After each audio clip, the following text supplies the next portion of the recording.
जय श्री राम दोस्तों, आज मैं हाजिर हूं आपके सामने परिपोजिशन का पार्ट सेकंड को लेकर।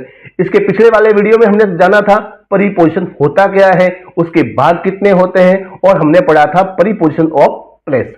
आज मैं हाजिर हूं आपके सामने परिपोजिशन ऑफ टाइम को लेकर। मैं भगवत सिंह आपका स्वागत करता हूं अपने यूट्यूब चैनल पर जिसका नाम है मास्टर। हम यहाँ पढ़ा रहे हैं इंग्लिश ग्रामर बेसिक से एडवांस लेवल के लिए। हाँ, यहाँ पे रूल्स का रट्टा नहीं, या खेल खेल में हमको ग्रामर को सीखना है। यहाँ पर ये कक्षाएं कक्षा 6 से 12 तक के विद्यार्थियों के लिए तथा कंपटीशन की एग्जाम की तैयारी करने वाले भाइयों के लिए उपयोगी सिद्ध होगी। यदि आप इस चैनल पे नए हैं तो चैनल के सब्सक्राइब बटन को दबा दीजिए और बेल आइकन दबा दीजिए, जिससे इस वीडियो सीरीज के प्रत्येक वीडियो आपको सही समय पर मिल सके। तो चलते हैं हमारी पहली स्लाइड की तरफ। तो प्रीपोजिशन ऑफ टाइम, जो प्रीपोजिशन किसी कार्य के होने का समय बताता है उसे प्रीपोजिशन ऑफ टाइम कहेंगे। अर्थात कि समय, अवधि, काल आदि को जो बताता है प्रीपोजिशन, उसे क्या कहेंगे? Preposition of time.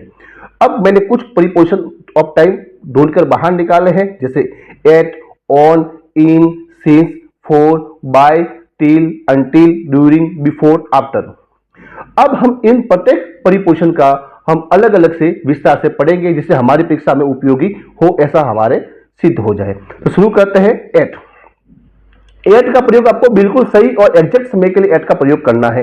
घड़ी का समय, फेस्टिवल और नाइट के लिए हम किसका प्रयोग करते हैं? एट का प्रयोग करते हैं। At 6 AM, at 10 o'clock, at night, at noon. मतलब टाइम फिक्स हो तभी आपको किसका प्रयोग करना है? एट का।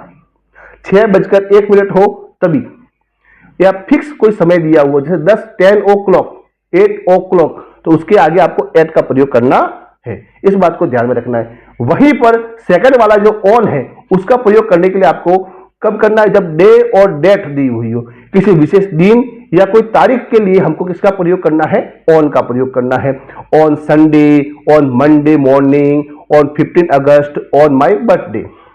अब चलते हैं हम हमारे थर्ड प्रीपोजिशन ऑफ टाइम की तरफ, जो है इन। इन का प्रयोग मंथ, ईयर और पीरियड या अवधि के लिए करते हैं, जैसे महीना, साल और कोई लंबा समय हो। इन जुलाई, इन 2024, in the morning, in childhood. मतलब एक कोई अवधि दी हुई हो, टाइम पीरियड दिया हुआ हो, तो आपको किसका प्रयोग करना है? आपको इन का प्रयोग करना है। वहीं पर एक सिंस दिया हुआ है, किसी निश्चित समय से अब तक, मतलब कोई काम पहले शुरू हुआ था और अभी भी वो काम जारी है, तो उसके लिए हम किसका प्रयोग करते हैं?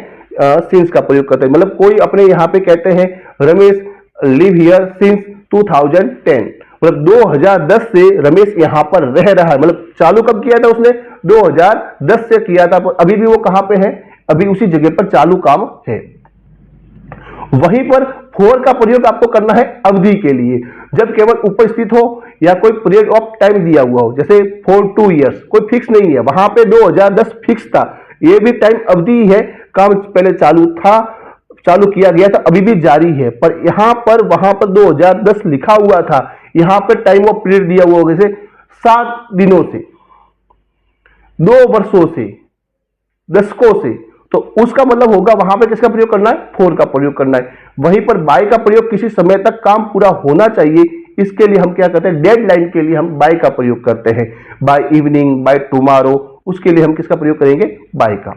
चलते हैं अगले प्रीपोजिशन ऑफ टाइम के। सातवां है हमारा टिल और अंटिल का प्रयोग करना, जो कंटिन्यूसली कोई काम चल रहा हो, जैसे किसी समय तक लगातार कोई काम जारी हो। टिल इवनिंग, अंटिल मंडे, तब के लिए हम किसका प्रयोग करते हैं? टिल और अंटिल का प्रयोग करते हैं। वहीं पर कोई ड्यूरिंग के लिए 8वां पॉइंट दिया हुआ है, ड्यूरिंग के दौरान, किसी घटना या समय के दौरान, during the class, during the match, तो वो कोई घटना कोई हुई है, वो उसका समय बताने के लिए इसका प्रयोग करते हैं? ड्यूरिंग का प्रयोग करते हैं। कोई घटना उस समय दौरान कौन सी घटना हो रही थी, तो दौरान शब्द के लिए हम किसका प्रयोग करेंगे? ड्यूरिंग का प्रयोग करेंगे। बिफोर पहले के अर्थ में, before lunch, before 5 PM। After बाद के अर्थ में, जैसे किसी समय तक काम पूरा हो जाना चाहिए, आफ्टर स्कूल, आफ्टर डिनर। तो आप इस प्रकार प्रीपोजिशन ऑफ टाइम समझ चुके होंगे। अगला हम पढ़ेंगे अगली क्लास में, तब तक के लिए जय श्री राम, शुभ रात्रि।